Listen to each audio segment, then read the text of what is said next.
De retour sur le plateau de TV Finance et Direct Marché jusqu'à 9h15. Et voici maintenant quelqu'un qui révolutionne un petit peu le secteur de l'optique, notamment grâce à la réalité augmentée. C'est Jean-Philippe Sayac. Bonjour. Bonjour. Vous êtes le président directeur général d'ACEP France. Alors c'est vrai que l'optique, c'est un marché avec une légère érosion sur les gros acteurs, mais il y a quand même des marchés de niche qui performent. C'est votre cas. Alors très simplement, on va commencer par une petite présentation de vos services.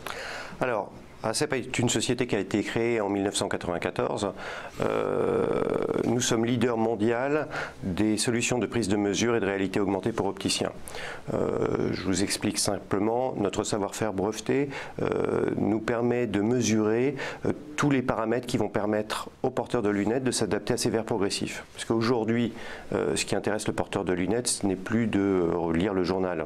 Le porteur de lunettes, il veut pouvoir lire son écran d'ordinateur, sa tablette ou son téléphone portable. Aujourd'hui, si je suis obligé de lever la tête pour regarder mon téléphone portable, je ne suis pas entièrement satisfait à juste titre. Et quand on pense qu'on regarde en moyenne 200 fois par jour son téléphone portable, on comprend toute la problématique. Nous, on a développé des solutions simples. On va juste utiliser un iPad, on va le mettre entre les mains du client. Le client va lire confortablement sa tablette et grâce à la caméra de la tablette, on va analyser le mouvement des yeux, ce qui va nous permettre de mesurer tous les paramètres. L'opticien va pouvoir ainsi sélectionner, commander et monter sa nouvelle paire de lunettes. Après, on est surtout depuis 2 ans dans la digitalisation du point de vente, à savoir que le cycle de vente précédent, je vais chez l'opticien, je choisis ma paire de lunettes, je fais la prise de mesure et je reviens une semaine plus tard, c'est terminé. Aujourd'hui, le porteur de lunettes, il veut commencer à choisir sa paire de lunettes directement chez lui, dans son sofa, avec sa tablette ou son téléphone mobile. Alors, on le disait, donc l'entreprise a été créée en 1994, mais vraiment l'année clé pour ACEP, c'est 2009, avec une levée de fonds qui va vraiment donner un coup de boost à votre activité. Oui, effectivement. On était une société industrielle, on fabriquait des kiosques, et en 2009, en passant sur le salon de l'informatique, avant même la sortie de l'iPad, je vois la première tablette tactile. Et là, on comprend tout de suite que ça va être quelque chose d'incroyable, qui va modifier le parcours client à vie. Comme on avait des développeurs qui étaient plutôt C++, il a fallu recruter une nouvelle équipe de développement. Et donc, c'est cette levée de fonds qui nous a permis de commencer la digitalisation du point de vente. Alors la tablette, effectivement, c'est le cœur de tout ça. Comment vous avez travaillé au tout début sur cet outil qui était tout neuf et comment vous avez perçu comme ça que ça pouvait être la révolution que le secteur attendait? Écoutez, je crois que lorsqu'on est dans un marché depuis 15 ans, si on n'est pas capable de détecter ce qui va changer ou révolutionner le business, soit on n'est plus là, soit on va bientôt disparaître. Ouais. Donc nous, de toute manière, on essaye de l'avantage de notre marché, l'avantage et l'inconvénient, c'est qu'aujourd'hui, il faut se remettre en question tous les ans.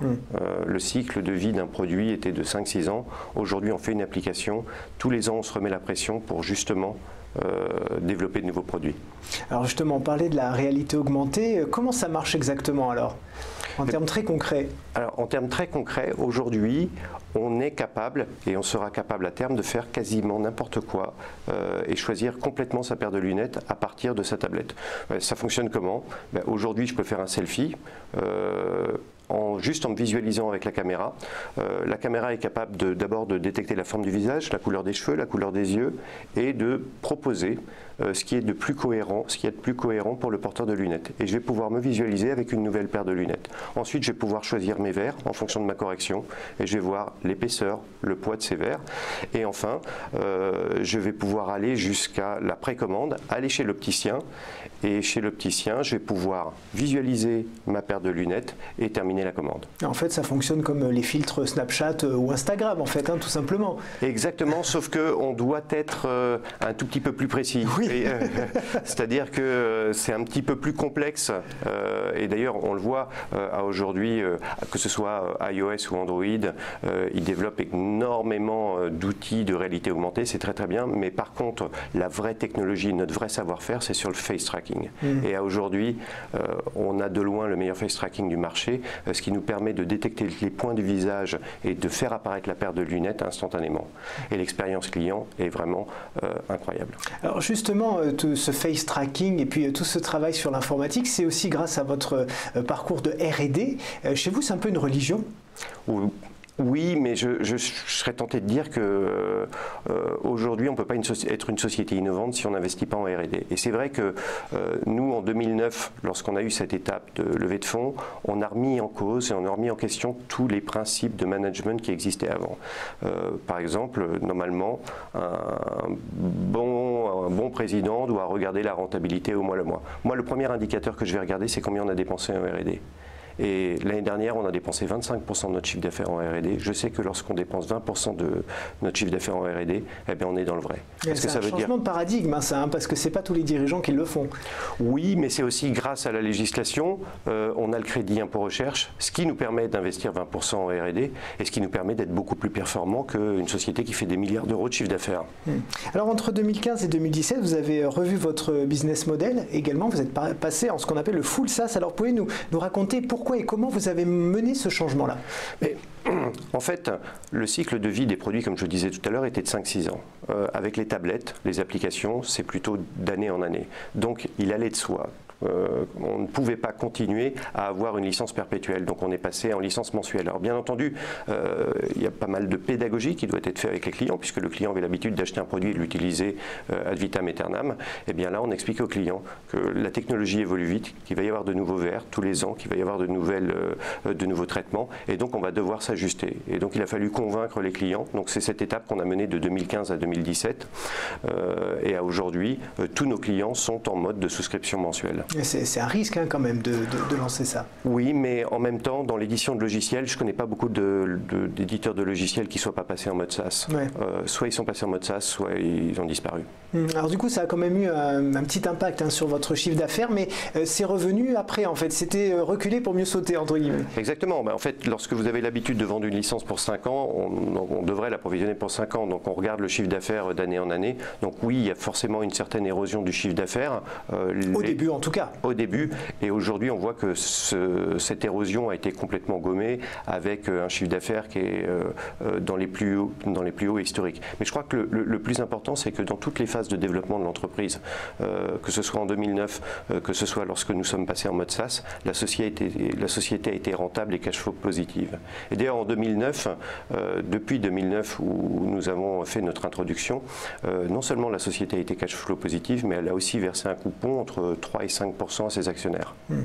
Alors, on parlait justement de cette bonne santé, plus 15% quand même du chiffre d'affaires au premier trimestre 2018. Alors que c'est vrai que les grands acteurs quand même peinent un petit peu, notamment parce qu'il y avait beaucoup trop de points de vente par rapport aux besoins du marché. Alors comment vous expliquez ce succès de niche alors que les gros acteurs sont des mastodontes qui avancent doucement? Non.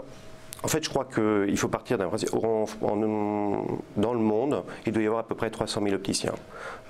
En 2009, il y en avait 0 qui étaient équipés de tablettes. Donc on est un marché qui est complètement en train de s'ouvrir.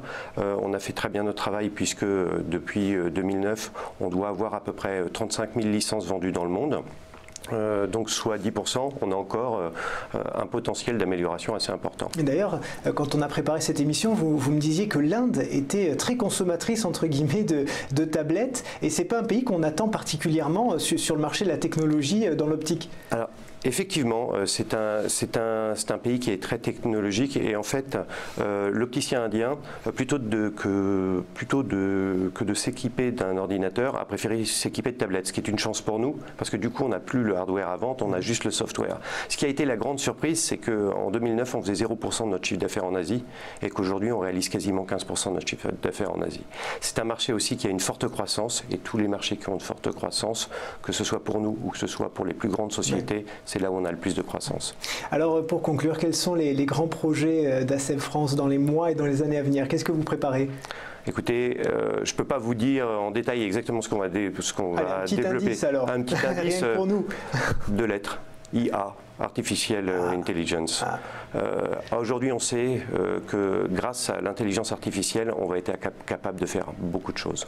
Eh bien, merci beaucoup Jean-Philippe Sayac d'être venu sur le plateau de TV Finance, et je rappelle que vous êtes président directeur général d'ASEB France.